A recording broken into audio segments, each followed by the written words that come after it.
தமிழ்நாட்டின் வளர்ச்சி பயணத்தில் ஒருவரையும் பின்தங்க விட மாட்டோம். வெல்வோம் ஒன்றாக. தமிழ் மக்களின் எதிர்கால கனவுகள், தேவைகளை வசிப்பிடங்களுக்கே சென்றறியும் வகையிலான உங்க கனவு சொல்லுங்க திட்டத்தை முதலமைச்சர் மு.க.ஸ்டாலின் தொடங்கி வைத்தார். அப்போது தாங்கள் பலனடைந்த திட்டங்கள் குறித்து மன மகிழ்வுடன் பகிர்ந்து கொண்ட பெண்கள் தங்களுக்கு தேவையான கோரிக்கைகளையும் முன்வைத்தனர்.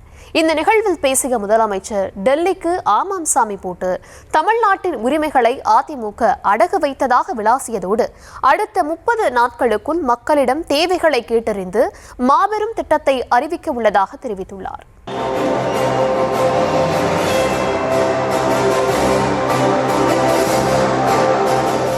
மாவட்டம் பாடியநல்லூரில் உங்க கனவு சொல்லுங்க என்ற புதுமையான திட்டத்தை முதலமைச்சர் மு.க.ஸ்டாலின் தொடங்கி வைத்தார். அந்த திட்டத்தின் மூலம் நகர்ப்புற மற்றும் கிராமப்புற மக்களை சந்தித்து பயன்பெற்ற திட்டங்கள் மற்றும் அவர்களின் கோரிக்கைகளையும் கேட்டறியப்படுகின்றன. இந்த திட்டத்தை முதல்வர் தொடங்கி வைத்த அதே சமயத்தில் அனைத்து மாவட்டங்களிலும் அமைச்சர்களால் தொடங்கி வைக்கப்பட்டது.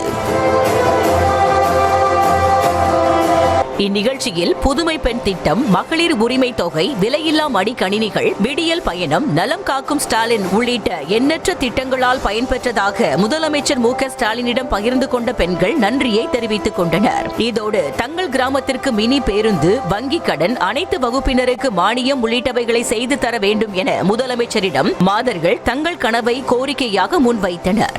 எங்கள் ஊர் கிராமத்தில் 60க்கும் மேற்பட்ட குடும்பங்கள் இருக்கிறாங்க. பட்டா இல்லாம இருக்கிறாங்க 60 குடும்பங்களும். அவங்களுக்கு பட்டா வழங்குமாறு அவங்களை கேட்கிறோம். நாங்க மினி பஸ் வேண்டுங்க ஐயா. அது கிடைச்சதுன்னா எங்களுக்கு ரொம்ப உதவியா இருக்குங்க ஐயா. எங்களுக்கு ஒரு பாலம் கட்ட கொடுக்க மாதிரி நாங்கள் அன்புடன் வரவோர்கூட கேட்டுக்கொள்கிறோம். பெண்கள் உரையை முழுமையாக கேட்டு அவர்களிடம் கலந்துரையாடிய முதலமைச்சர் மு.க.ஸ்டாலின் உங்கள் கோரிக்கையும் பரிசீலித்து நிறைவேற்றி தரப்படும் என வாக்கு கொடுத்தார். தமிழ்நாட்டு வரலாற்று இல்லாத அளவுக்கு இதுவரை 23 லட்சம் பேருக்கு பட்டா கொடுத்துருக்குறோம். 23 லட்சம் பட்டா கொடுத்துருக்கோம். அதனால் கவலைப்படாதீங்க. உடனே ஆட்சித்தலைவர்கிட்ட கலந்து பேசி விரைவில் உங்களுக்கு பட்டா கிடைக்கும். தைரியமாக இருக்கு. மினி பஸ் சொல்கிறீங்க, அதை என்னன்னு பார்த்து விசாரித்து உடனே நடவடிக்கை எடுக்கக்கூடாது. கவலைப்படாமல் நல்லபடி பார்த்துக்கோங்க.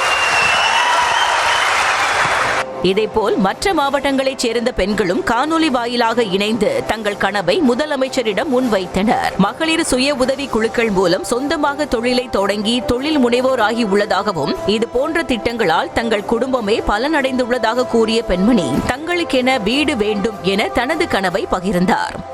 எனக்குமே ஒரு வீடு வேணும் சார். ஜாயின்ட் ஃபேமிலில இருக்கிறதுல என் வீடு வந்து சின்ன வீடு தான். அதுல செடி வீட்டுல தான் இருக்கும். அதனால எனக்கு கட்டிட வீடு வேணும், எனக்குன்னு வேணும், என் குடும்பத்துக்குன்னு வேணும் சார். நிச்சயமா உங்க கோரிக்கை பரிசீலிக்கப்படும். நிச்சயமா அதை முயற்சியில் ஈடுபடுவோம். கவலைப்படாம இருங்க. மேடையில் கனவை பகிர்ந்த பெண்களுக்கு கனவு அட்டையை முதலமைச்சர் மு.க.ஸ்டாலின் வழங்கினார். தொடர்ந்து நிகழ்ச்சியில் பேசிய அவர் திமுக திட்டங்களை எடுத்து கூறியும் தமிழகம் பொருளாதாரம் மட்டுமல்லாது மருத்துவத்திலும் முன்னேறி இருப்பதாக பூரிப்படைந்தார். அடுத்த 30 நாட்களுக்கு அரசு சார்பில் தன்னார்வ குழுக்கள் வந்து மக்களை சந்தித்து தேவைகளை அறிய உள்ளதாகவும் அதன் மூலம் 2030ஆம் ஆண்டு தொலைநோக்குடன் மாபெரும் கனவு திட்டத்தை அறிவிக்க உள்ளதாகவும் சஸ்பென்ஸ் வைத்தார். இன்னையிலிருந்து 30 நாட்களுக்கு நல்லா கவனிச்சுக்கோங்க. இன்னையிலிருந்து 30 நாட்களுக்கு தமிழ்நாட்டில் இருக்கக்கூடிய எல்லா குடும்பங்களையும் எங்கள் டீம், அரசின் சார்பில் தன்னார்வர்கள் நியமிக்கப்படுறாங்கள அந்த டீமை வந்து உங்களை சந்திப்பாங்க.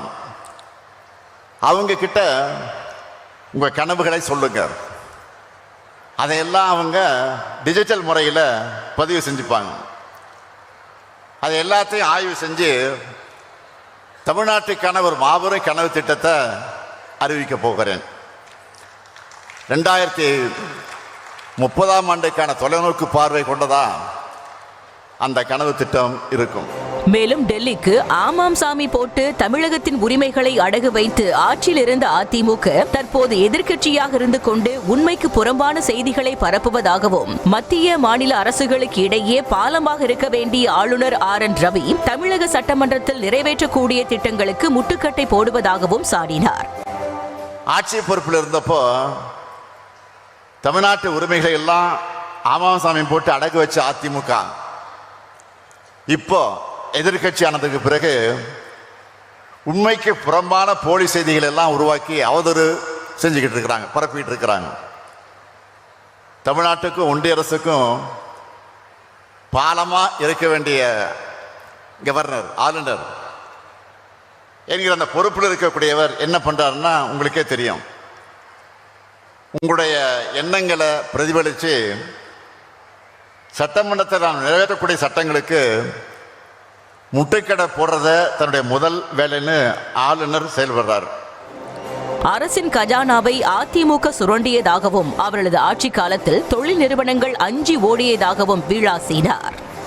தமிழ்நாட்டோட கஜானாவை சுரண்டின கடந்த கால அதிமுக ஆட்சியாளர்கள் மக்களால் விரட்டியடிக்கப்பட்ட பின்னர் என்னென்னலாம் சொன்னாங்க.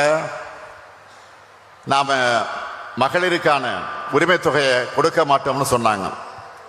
ஆனால் அதை நிரூபித்து காட்டியிருக்கோம், செஞ்சுக்கிட்டு இருக்கிறோம்.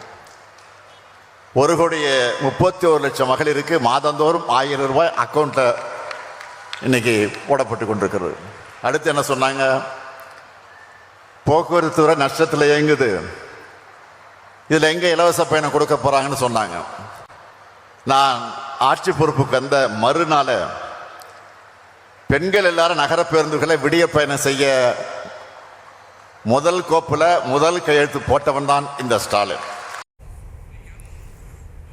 தமிழ்நாட்டின் வளர்ச்சி பயணத்தில் ஒருவரையும் பின்தங்க விட மாட்டோம். வெல்வோம் ஒன்றாக.